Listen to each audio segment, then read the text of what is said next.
Hi there, hope you are doing fine. Welcome to Poem Prose, जहाँ आज हम George Herbert की poem Easter wings को line by line Hindi में समझेंगे।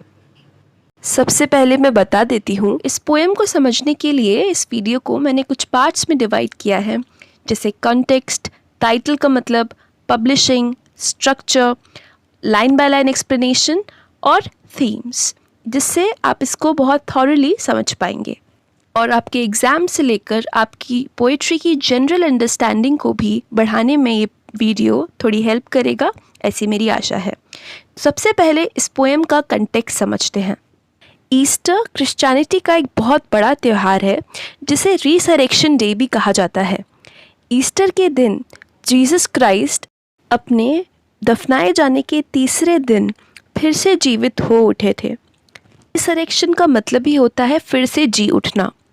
तो ईस्टर का जो आइडिया है उसे फिर से जीवित होने के आइडिया से कनेक्ट किया जाता है। तो ईस्टर विंग्स का यहाँ पर मतलब है ऐसे विंग्स जो कि एक इंसान है, वो अंदर से मर चुका है, बीमार है, वो फिर से उन विंग्स को लेकर जीवित उठता है और ईश्वर यानी भगवान के पास जाने की कोशिश करता है। ये पोएम एक पैटर्न पोएम है। पैटर्न पोएम या फिगर पोएम, शेप्ड वर्स या फिर कार्मेन फिगरेटम या फिर कॉन्क्रीट पोइट्री भी इसको कहते हैं, ऐसी पोएम होती है जिसकी जो टाइपोग्राफी होती है, यानी जिस तरीके से टाइप्ड है वो उसके सब्जेक्ट मैटर से मिलता हुआ होता है। फॉर एग्ज़ाम्पल, अगर मैं एक पोएम लिखूं जो कि एक बर्ड के बारे में है, एक चिड़िया के बारे में है, और जिस तरह मेरी पोएम टाइप्ड है वो भी शेप में चिड़िया जैसी लग रही है, तो उसे मैं कहूँगी पैटर्न पोएम। ईस्टर विंग्स जो हमारी पोएम है वो विंग्स के बारे में है। तो आप यहाँ पर देख सकते हैं कि पहली बार जब उसे छापा गया था तो उसे दो अलग अलग पेजों पर हॉरिजॉन्टली छापा गया था, यानी लेटे हुए तरीके से छापा गया था ताकि वो दो विंग्स लगें। तो आज हम जब ये पोएम पढ़ेंगे तब भी हम ये नोटिस कर सकते हैं कि जो इसके स्टैंजाज हैं वो विंग्स की शेप में है। पैटर्न पोएम्स की हिस्ट्री एंशिएंट ग्रीस से शुरू होती है। रिनाइसेंस के टाइम यूरोप में पुराने ग्रीक जो वर्क्स थे उनको अवेलेबल करवा दिया गया लोगों को। इससे जो ग्रीक वर्क्स की इन्फ्लुएंस थी वो पोएट्स पर बहुत ज़्यादा बढ़ गई। जॉर्ज हर्बर्ट ने अपनी इस पोएम की इंस्पिरेशन सिमियस ऑफ रोड्स, जो कि एक ग्रीक पोएट थे, उनकी पोएम से ली, जिसकी शेप भी विंग्स जैसी थी। हर्बर्ट की एक और पोएम द ऑल्टर भी पैटर्न पोएम या कॉन्क्रीट पोएम का एक उदाहरण है, एग्जाम्पल है। अब जाहिर सी बात है, क्योंकि विंग्स की शेप में इस पोएम को बनाया गया है तो वर्ड्स को बिल्कुल केयरलेसली यूज़ नहीं कर सकता पोएट। तो जो लैंग्वेज है इस पोएम की वो बड़ी ही प्रिसाइज है, बड़ी सटीक है। जो वर्ड जितनी ज़रूरत है केवल उतने ही यूज्ड हैं। फिर भी ऐसा नहीं लगता कि केवल ज़बरदस्ती विंग्स की शेप लाने के लिए उस पोएम को बस वर्ड्स भर दिए गए हैं। उस पोएम के आइडिया का इम्पैक्ट रीडर पर काफ़ी गहरा पड़ता है और पोएम का जो थीम है, जो कि पोएट कन्वे करना चाहता है, उसको एम्फसाइज ही करता है। इस पोएम में दो स्टैंजाज हैं जो कि विंग्स के शेप के हैं। राइम स्कीम है इसकी ABA BA CCD। इयैम्बिक स्ट्रेसेस है, यानी पहले अनस्ट्रेस्ड सिलेबल्स हैं, फिर स्ट्रेस्ड सिलेबल्स हैं, शॉर्ट फिर लॉन्ग सिलेबल्स, ऐसे समझ लीजिए। और वर्ड्स का अरेंजमेंट अनयूजुअल है, ज़्यादातर पोएम्स में आपको नहीं मिलेगा क्योंकि ऑब्वियसली ये विंग शेप्ड पोएम है। ज़्यादातर पोएम्स की लाइंस में लगभग एक जैसे वर्ड्स होते हैं, नंबर ऑफ वर्ड्स सेम रहता है, लेकिन इस पोएम में कुछ लाइंस 9 वर्ड्स तक की हैं और कुछ लाइन केवल 2 वर्ड्स तक की। इस पोएम में आपको ओल्ड इंग्लिश वर्ड्स की जो स्पेलिंग्स हैं वो देखने को मिलेंगी। वो प्रोनाउंस तो लगभग सेम ही हो रहे होंगे जैसे आज हम उन्हें प्रोनाउंस करते हैं, लेकिन उनकी स्पेलिंग्स थोड़ी अलग होंगी। तो वो ओल्ड इंग्लिश के वर्ड्स हैं। ओरिजिनली इसको जॉर्ज हर्बर्ट के सबसे फेमस और पोस्थमस, यानी मरने के बाद जो छपा उनका कलेक्शन द टेम्पल में 1633 में छापा गया। तो आइए पढ़ते हैं हमारी आज की यूनिक पोएम ईस्टर विंग्स। आइए फर्स्ट स्टैंजा को लाइन वाइज समझते हैं। Lord who createdst man in wealth and store, though foolishly he lost the same. Poet कहते हैं कि लॉर्ड यानी ईश्वर, जिसने मैन को यानी मानव को, इंसान को पूरे वेल्थ और स्टोर के साथ, यानी दुनिया भर की जितनी भी धन संपत्ति थी, गिफ्ट्स थे, और स्टोर मतलब बढ़िया बढ़िया जो चीज़ें थी जो उसके पास स्टोर में थी, उसको दिया था बनाते वक्त इंसान को। दो foolishly he lost the same, मतलब जो इंसान था उसने अपनी मूर्खता से, अपनी बेवकूफ़ी से उन सब चीज़ों को गंवा दिया। यहाँ पर अगर आपने जॉर्ज हर्बर्ट की पोएम पुली पढ़ी है तो ये पोएम आपके लिए और भी आसान हो जाएगी, क्योंकि उस पोएम में जॉर्ज हर्बर्ट बताते हैं कि भगवान ने इंसान को बनाते वक्त उसे क्या क्या दिया था। आगे पढ़ते हैं। Decaying more and more till he became most poor, with thee O let me rise as larks harmoniously. फिर पोएट बोलते हैं decaying more and more means वो दिन पर दिन और ज़्यादा कम होता गया। इंसान के पास जो चीज़ें थी वो उनको खोता गया। डिके मतलब कम होते चले जाना और मरते चले जाना। तो इंसान दिन पर दिन कम होता गया, जो उसकी क्वालिटीज़ थी, जो भगवान ने उसे दी थी, वो खोती गईं। कब तक? Till he became most poor, जब तक वो सबसे गरीब नहीं हो गया। With thee O let me rise as larks harmoniously.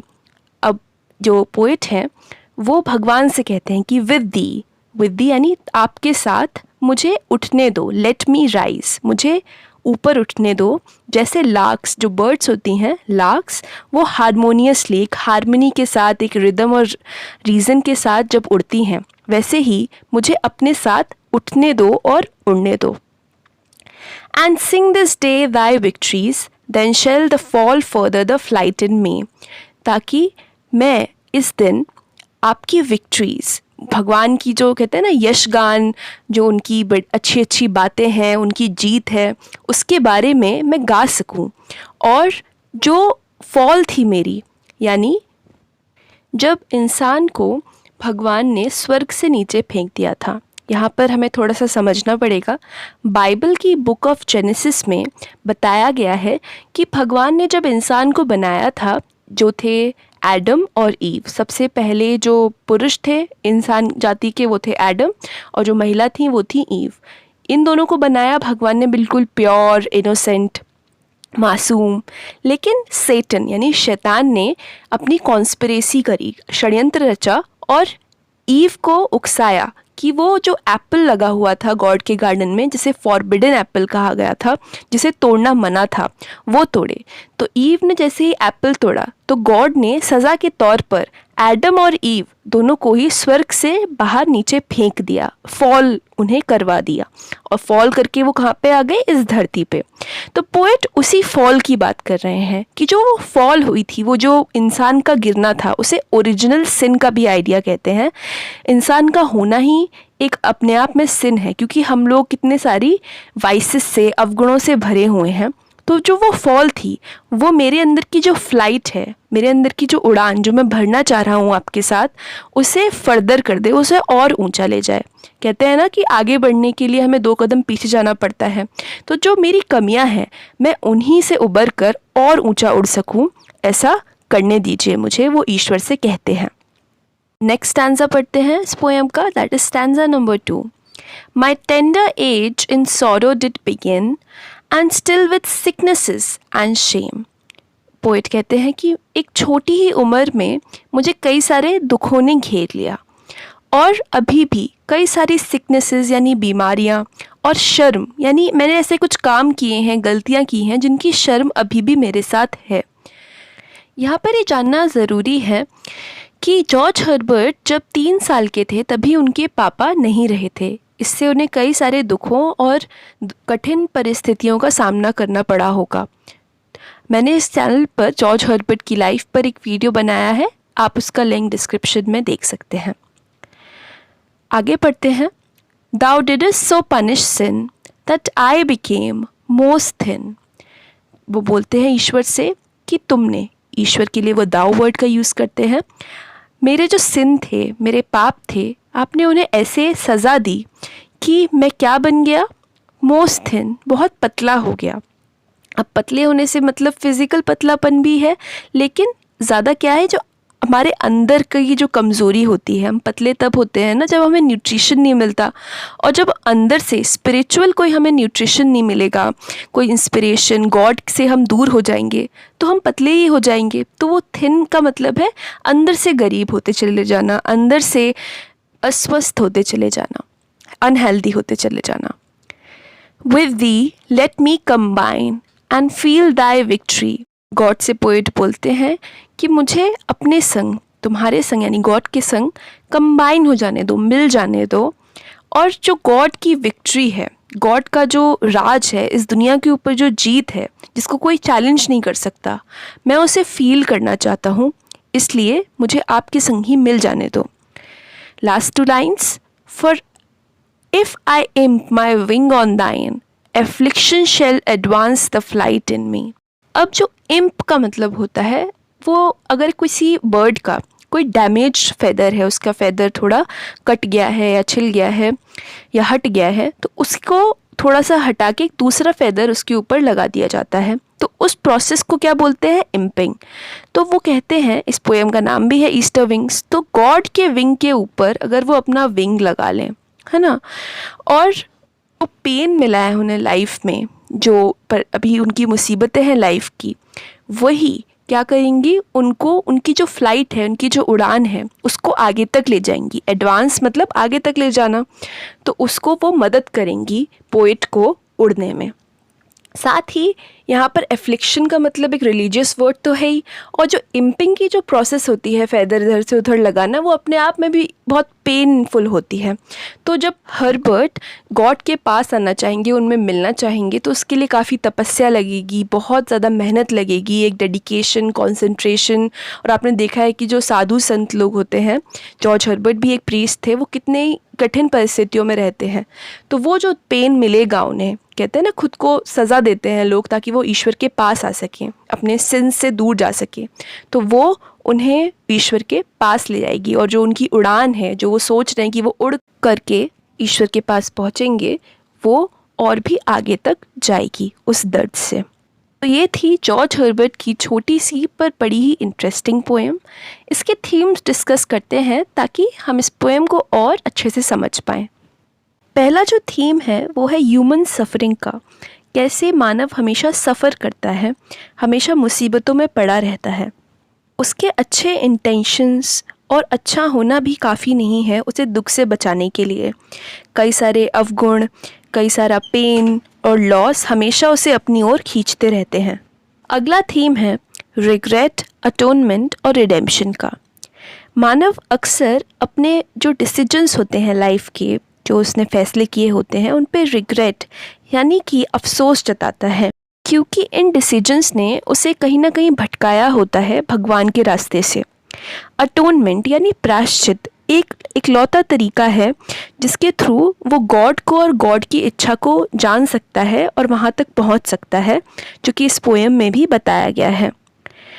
और गॉड की जो एटर्नल सुप्रीमेसी है सबके ऊपर, जो उनका राज है, उसको ही प्रेस कर कर, उसकी प्रशंसा कर कर, उसको एक्सेप्ट कर कर ही वो रिडेम्पशन यानी छुटकारा पा सकता है ज़िंदगी के दुख दर्द से।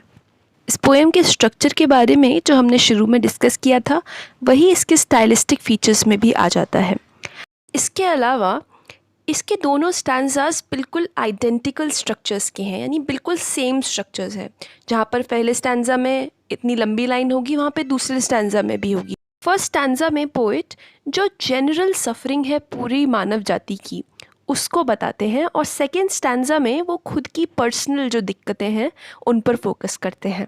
फिगर्स ऑफ स्पीच की बात करें तो इस पोएम के स्टैंजास की, दोनों स्टैंजास की जो लास्ट लाइंस हैं, उनमें एलिट्रेशन का यूज़ है, यानी सेम कॉन्सोनेंट या वॉबल से शुरू होने वाले जो वर्ड्स होते हैं वो रिपीट होते हैं, सेम साउंडिंग वर्ड्स।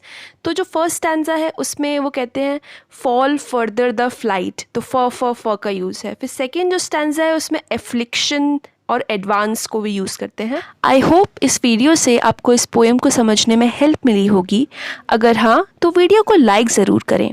आप चैनल को सब्सक्राइब भी कर सकते हैं, क्योंकि पोएम प्रोस पर मंडे टू फ्राइडे लिटरेचर से जुड़े अपडेट्स पोस्ट होते हैं। कमेंट कर कर अपनी कोई क्वेरीज़ हैं, क्वेश्चंस हैं या कोई डिस्कशन करना है तो वो भी बता सकते हैं, अपने फ्रेंड्स के साथ शेयर कर सकते हैं। आई होप आप ये अप्रिशिएट करेंगे कि मैंने अपने चैनल के बारे में भी यहाँ पर विंग की शेप में लिखा है। उतना अच्छा विंग नहीं है पर है। Goodbye and most importantly take care of your family, friends and yourself.